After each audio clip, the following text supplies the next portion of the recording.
करते हुए योग आसन प्राणायाम आदि करते हैं, तब इसका पूरा लाभ होता है। तो मैं आपको आपकी जिंदगी के लिए छोटे छोटे कुछ 4 नियम बताना चाहता हूं, और ये 4 नियम का पालन आप सब करिए। मैं आपको विनम्रतापूर्वक लेकिन विश्वास से कहता हूं कि ये 4 नियम का जो भी पालन करेगा, जिंदगी में बीमारी और रोग उसको कभी आएंगे नहीं। परम पूजनीय स्वामी रामदेव जी खुद 40-45 साल से इन 4 नियमों का पालन करते हैं। आप भी अगर ये पालन करेंगे तो बहुत अच्छा होगा। मैं भी करता हूं मेरे जीवन में। मैं पिछले 15 वर्षों से योग प्राणायाम करता हूं, उसके साथ कुछ नियम मैंने बनाए हैं, वो नियम का पालन करता हूं, और वही नियम आपको बताना चाहता हूं। स्वामी जी पालन करते हैं, मैं करता हूं, हमारे लाखों योग शिक्षक करते हैं, और इन नियमों का पालन करने से हमको इतना लाभ हुआ है कि कभी बीमारी आती नहीं। 15 साल से मैंने हर बार मेरा बीपी चेक किया, नॉर्मल है, शुगर नॉर्मल है, ट्राइग्लिसराइड्स नॉर्मल है, कोलेस्ट्रॉल नॉर्मल है। पिछले 15 साल में कभी सर्दी जुकाम भी नहीं हुआ, गला भी नहीं बैठा, कभी हॉस्पिटल नहीं देखा, कभी डॉक्टर के पास नहीं गए, क्योंकि जरूरत नहीं पड़ी।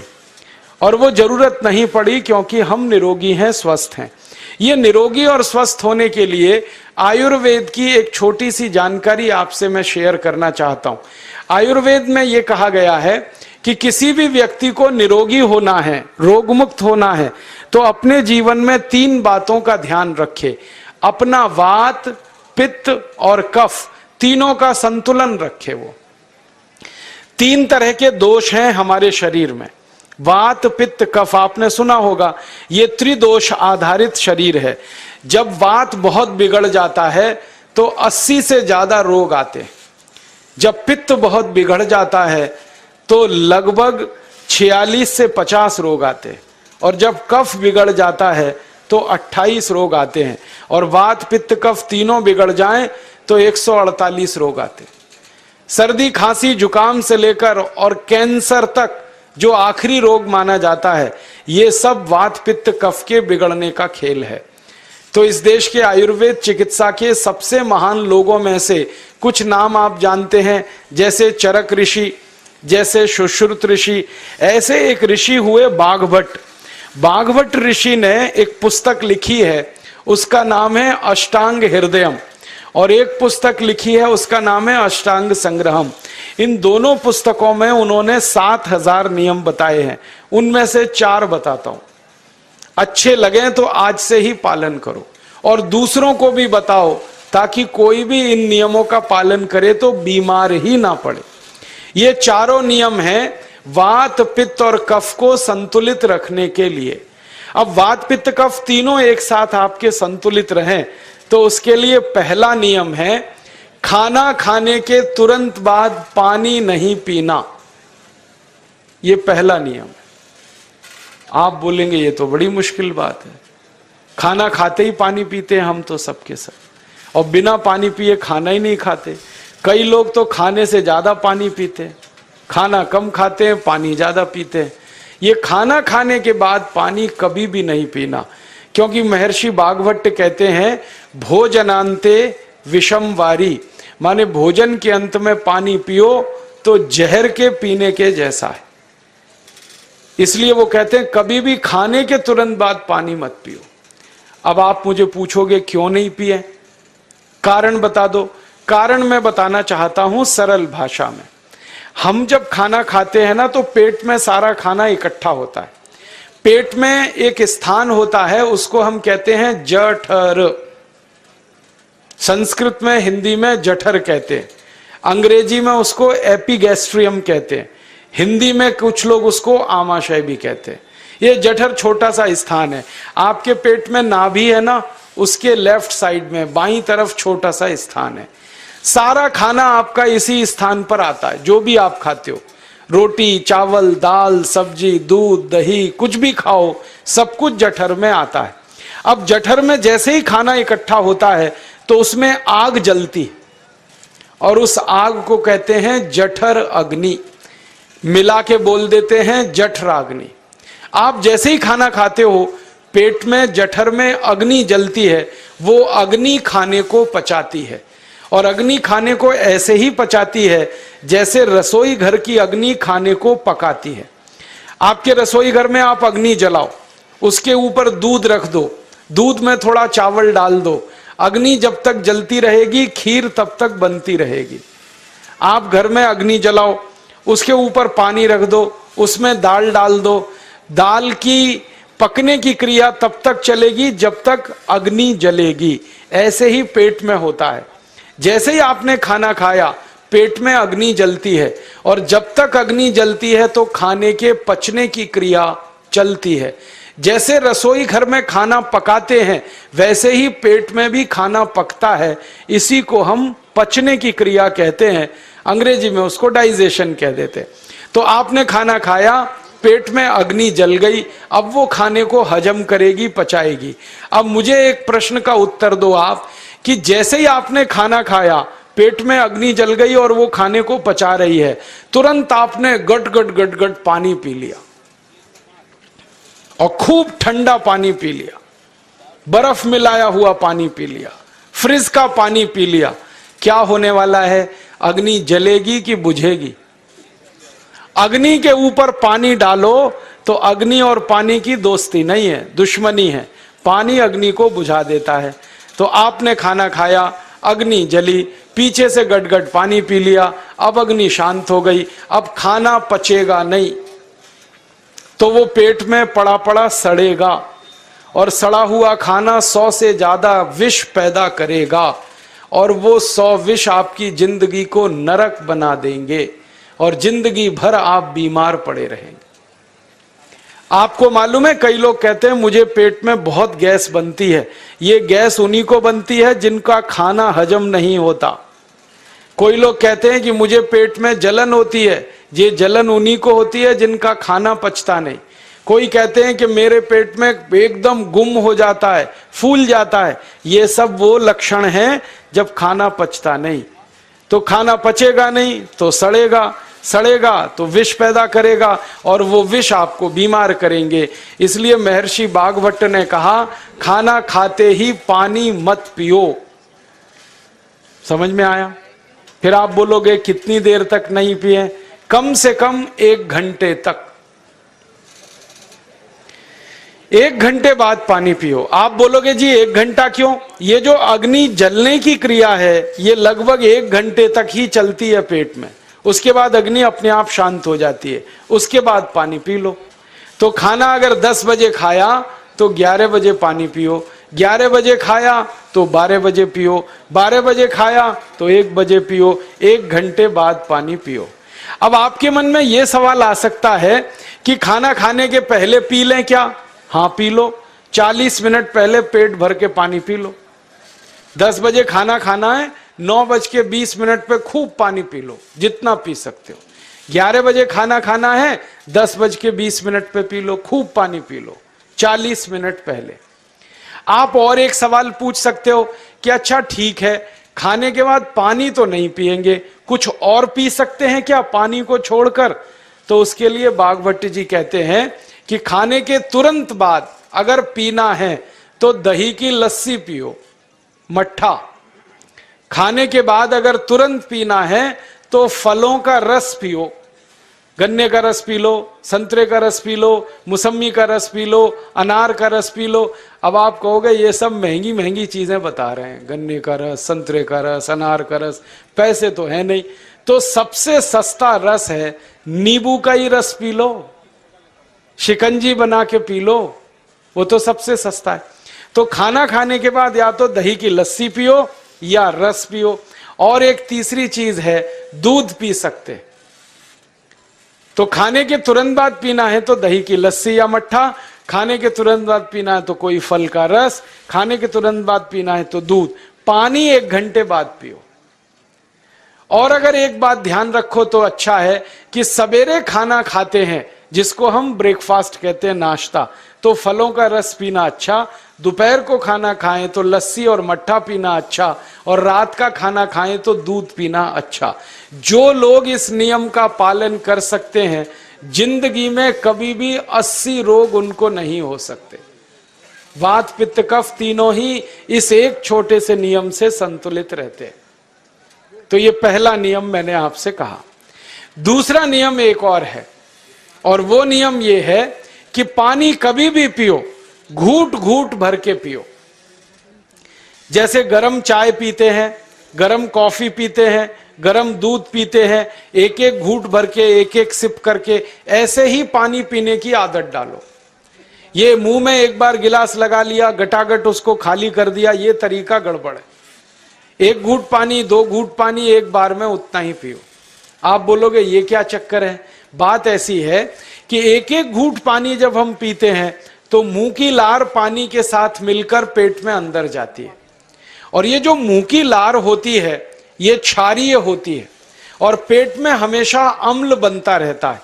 तो एक घूट पानी पिया, मुंह की लार इसके साथ अंदर गई, दो घूट पिया और ज्यादा गई, बार बार लार अंदर जाएगी तो क्षार पदार्थ पेट के अम्ल के साथ मिलेगा। पेट में अम्ल बनता है, मुंह में लार क्षारीय होती है। तो ये क्षार को अम्ल में मिला दिया जाए और ये अच्छे तरीके से मिलकर पेट में जाए तो कभी भी कोई व्यक्ति के पेट को अम्लता नहीं होती, एसिडिटी नहीं होती। और पेट में अम्लता नहीं होती तो रक्त में अम्लता नहीं होती, और जिनके रक्त में अम्लता नहीं होती उनकी जिंदगी में कभी भी वात पित्त कफ के असंतुलन की स्थिति पैदा नहीं होती। इसलिए पानी घूट घूट करके पीना। मैं आपको एक छोटा सा मेरा ऑब्जर्वेशन बताता हूं, परीक्षण। आप भारत देश में या दुनिया में कहीं भी जाओ, मनुष्य को छोड़कर पशु पक्षियों को देखना शुरू करो, वो पानी कैसे पीते। किसी चिड़िया को पानी पीते हुए देखो, किसी पक्षी को पानी पीते हुए देखो, वो चोंच के एक बूंद ही के बराबर ही पानी उठाता है। एक बार में एक बूंद पानी लेगा, फिर थोड़ी देर चोंच चलाएगा, फिर पिएगा, फिर दूसरी बूंद लेगा, फिर चोंच चलाएगा, फिर पिएगा, फिर तीसरी बूंद। एक एक बूंद पक्षी पानी पीता है। कुत्ते को पानी पीते हुए देखो, चाट चाट के पानी पीता है। शेर को पानी पीते हुए देखो, चाट चाट के पानी पीता है। जितने जानवर चाट कर पानी पीते हैं, जितने पक्षी एक एक घूंट पानी पीते हैं, किसी भी पक्षी और किसी भी जानवर को डायबिटीज नहीं है, किसी को अर्थराइटिस नहीं है, कोई पक्षी ओवरवेट नहीं है, कोई पशु ओवरवेट नहीं है। वो सब स्लिम और ट्रिम हैं, क्योंकि वो इतने होशियार हैं कि पानी चाट के पीते हैं या घूट घूट करके पीते। अब मुझे ये हैरानी होती है कि ये पशु पक्षियों को कौन सिखाता है? वो अपने जन्म से ये ज्ञान सीख के आते। उनका कोई गुरु नहीं है, उनका कोई विद्यालय नहीं है, उनके कोई प्रशिक्षण शिविर नहीं लगते, फिर भी उनको इतनी अकल है कि पानी घूट घूट पीना। और हम ये मनुष्य जिनके इतने गुरु, इतने विद्यालय, इतने कॉलेज, सीखने वाले, सिखाने वाले, और हम मूर्खों के मूर्ख गटागट गटागट पानी पीते रहते। तो पानी पीने का तरीका बदल दो, घूट घूट भर के पानी पियो। ये दूसरा नियम है। तीसरा नियम है कि जिंदगी में कितनी भी प्यास लगे, ठंडा पानी कभी मत पियो। बर्फ डाला हुआ पानी, फ्रिज में रखा हुआ पानी, वाटर कूलर का पानी जिसका तापमान बहुत कम है, ये कभी मत पीना। क्यों? क्योंकि शरीर आपका गर्म है और पानी ठंडा है। अब होता क्या है वो मैं समझाता हूं सरल भाषा में। पेट तो गर्म है, अब इसमें ठंडा पानी डाल दिया आपने, तो अंदर झगड़ा होता है। और झगड़ा क्या होता है? या तो पानी पेट को ठंडा करेगा या पेट पानी को गर्म करेगा। अगर पानी ने पेट को ठंडा कर दिया तो पेट के ठंडा होते ही हृदय ठंडा होता है, हृदय के ठंडा होते ही मस्तिष्क ठंडा होता है, मस्तिष्क के ठंडा होते ही आदमी ठंडा होता है, और आदमी ठंडा होते ही राम नाम सत्य होती है। आपको मालूम है, जब शरीर ठंडा पड़ जाता है तो घर में भी नहीं रखते, निकाल के बाहर सड़क पर रख देते। जो घर आपने बनाया अपनी मेहनत से, शरीर के ठंडा पड़ते ही निकाल बाहर करते हैं उस घर में से, और फिर चिल्लाने लगते हैं, लेके जाओ, जल्दी लेके जाओ, इसको जला के आओ। माने ठंडे शरीर की इज्जत नहीं है। तो ठंडा पानी क्यों पी रहे हो भाई? बंद कर दो। कोई जानवर ठंडा पानी नहीं पीता, कोई पक्षी नहीं पीता। तो आप ये ठंडा पानी पीना बंद करो, सादा पानी पीना शुरू करो। और गर्मी के दिनों में बहुत अगर आपको तकलीफ है तो मिट्टी के घड़े का पानी पी लेना, फ्रिज का और बर्फ का नहीं पीना। ये तीसरा नियम है। और चौथा और आखिरी नियम है कि आप सवेरे ही सवेरे जब सोकर उठते हो तो सबसे पहले पानी पियो। जैसे ही आपकी आंख खुल गई तो पहले 2-3 गिलास पानी पी लो, उसके बाद आप टॉयलेट में जाओ। उठते ही पानी पियोगे तो 2 फायदे हैं। पहला फायदा यह है कि पानी पेट में जाकर बड़ी आंत को साफ करता है, और जैसे ही बड़ी आंत की सफाई होगी पेट पे दबाव पड़ेगा और आप संडास घर में जाएंगे, 2-3 मिनट में पेट आपका साफ हो जाएगा। जिनका पेट सुबह एक बार में साफ हो जाता है उनकी जिंदगी में कभी रोग नहीं आता। इसलिए सुबह सुबह उठते ही पेट साफ होना जरूरी है। और उठते ही पानी पियोगे तो मुंह की जो लार है वो पानी के साथ मिलकर अंदर जाएगी। सुबह पेट में एसिड की मात्रा ज्यादा होती है, इसलिए लार का पेट में जाना बहुत जरूरी है। इसलिए सुबह उठते ही पानी पीना बहुत जरूरी है। ये 4 नियम हैं आयुर्वेद के। पहला नियम, खाना खाने के 1 घंटे बाद पानी पीना। दूसरा नियम, पानी को हमेशा घूट घूट भर के पीना। तीसरा नियम, कभी भी जिंदगी में ठंडा पानी नहीं पीना। और चौथा और आखिरी नियम, सवेरे उठते ही सबसे पहले पानी पीना। 4 नियमों का पालन जो भी अपने जीवन में कर सकता है वो वात पित्त कफ तीनों को संतुलित रख सकता है।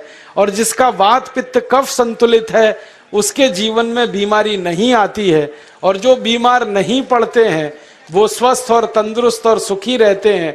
उनकी जिंदगी का खर्चा कम होता है और देश का भी बहुत सारा पैसा बचता है।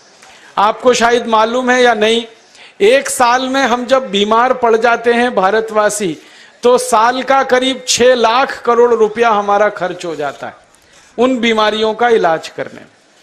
इसलिए इतना पैसा फालतू में हम खर्च करें हर साल 6 लाख करोड़, ये बहुत बड़ी रकम है। इससे बेहतर ये है कि हम बीमार ही नहीं पड़ें और स्वस्थ रहें, सुखी रहें। और ये 6 लाख करोड़ का जो खर्चा हम करते हैं बीमार पड़ने पर, अक्सर ये एलोपैथी की दवाएं खाने में खर्च होता है। और जो एलोपैथी की दवाएं हम खा रहे हैं जैसे paracetamol, Baralgan, butazone, oxyphenbutazone, aspirin, Disprin, Novalgin, ये सब ऐसी खराब दवाएं हैं जो दुनिया के देशों में 20 साल पहले बंद हो चुकी हैं, भारत में धड़ल्ले से बिक रही हैं और हमको बीमारियों से ज्यादा गंभीर बीमारियों में फंसा रही। ज्यादातर दवाएं जो आप खाते हो वो किडनी खराब कर देती हैं, लीवर खराब कर देती हैं, आंतों में घाव कर देती हैं, विकलांगता आ जाती है, पैरालिसिस हो जाता है, ब्रेन हेमरेज हो जाता है, हार्ट अटैक आ जाता है। दुनिया में लगभग इस समय 84,000 दवाएं बिकती हैं और आपको सुनकर हैरानी होगी उनमें से मात्र 117 दवाएं हैं जो काम की हैं, बाकी सब बेकार की दवाएं हैं। उन बेकार की दवाओं को खाकर हम 6 लाख करोड़ खर्च करते हैं। ये बहुत दुख और अफसोस की बात है। और ये 6 लाख करोड़ का खर्चा समाज के वो लोग करते हैं जिनको जिंदगी में हर समय अपना आर्थिक स्थिति को देख के चलना पड़ता है, जिनकी आमदनी बहुत नहीं है, जिनके घर में आमदनी के बहुत ज्यादा साधन नहीं है, उनको ये पैसा खर्च करना पड़ता है। तो कई बार क्या होता है, किसी का घर बिक जाता है, किसी का खेत बिक जाता है, किसी के घर के गहने गिरवी रख जाते हैं, किसी को कर्ज लेना पड़ जाता है, किसी को कर्ज लेकर दोबारा कर्ज लेना पड़ जाता है। मैंने इस हिंदुस्तान में पिछले 15 साल के प्रवास में देखा कि गांव-गांव के गरीब किसान कर्ज ले लेकर ये महंगी दवाएं खाकर इलाज करते हैं, डॉक्टरों को पैसा देते हैं, दवा कंपनियों को देते हैं, और वो पैसा फिर इस देश में से दूसरे देश में चला जाता है, क्योंकि अक्सर ये दवाएं बनाने वाली कंपनियां विदेशी होती हैं। तो हम 6 लाख करोड़ खर्च करें अपने खून पसीने की कमाई का, उससे अच्छा ये है बीमार ही ना पड़े, दवा खाने की जरूरत ही ना पड़े, तो हम सुखी रहें, स्वस्थ रहें। तो योग प्राणायाम करें, 4 नियमों का जीवन में पालन करें, बहुत आसान है आपके लिए।